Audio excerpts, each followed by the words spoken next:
ஆவியானவர் ரெய்னாட் போங்கிட்ட சொன்னாராம், நீ நைஜீரியாவில் போ.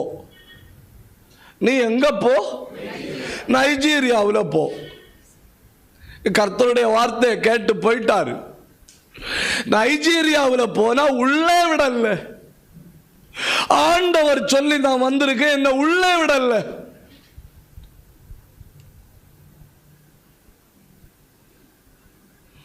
உள்ள விடாத உடனே ஆண்டவர்கிட்ட கேட்டார், ஆண்டவரே நான் என்ன பண்ண?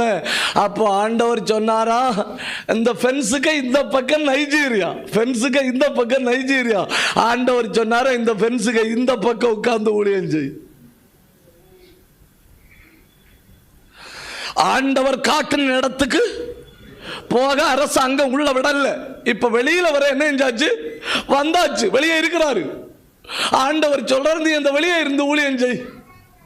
அப்போ ஆண்டவர்கிட்ட கேட்டாரு, ஆண்டவரே ஆத்துமாக்கள் உள்ள இருக்க ஆத்துமாக்கள் எனக்கு தருவேன்னு சொல்லி இருக்கிறாரு, நான் உள்ள போகாம இருந்தா எப்படி? கர்த்தர் சொன்னாராம், உள்ள இருக்கிறவனை வெளியே கொண்டு வருவேன்.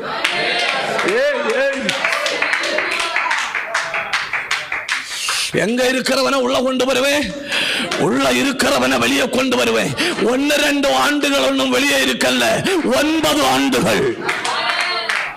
9 ஆண்டுகள் அந்த நைஜீரியாவுக்கு வெளியே இருந்திருக்கிறாரு.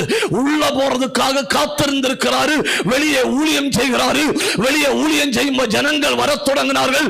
வந்தது சாதாரண ஆட்கள் அல்ல. நைஜீரியாவின் பார்லிமெண்ட்ல வேலை பார்க்கிற அதிகாரிகள் ரட்சிக்கப்பட்டு வர தொடங்கினார்கள்.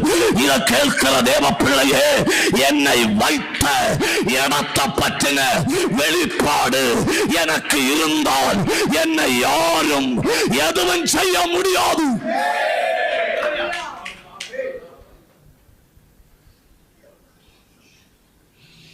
அவன் மதவரி பிடித்தவன் தான், ஓகே.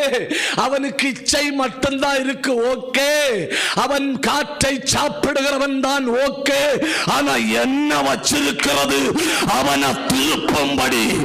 அப்படியானால் யார கவனிங்க, யாராலும் திருப்பப்பட முடியாதவனை திருப்புகிற அபிஷேகத்தை எனக்கு தாராரு. இனி கை தட்டணும், இனி கை தட்டணும். உடகடகதனா அந்த மிக கடினமான பகுதியில் ஊழியம் செய்கிற சிலர் மேல இப்போ ஒரு அசாதாரண அபிஷேகம். கையை தட்டி பெற்றுக்கொள்ளுங்க, கையை தட்டி பெற்றுக்கொள்ளுங்க. உண்டபக்கம் பாரியா அந்த சத்தாரபா. ஏய் ஏய் ஏய், பிடி பிடி.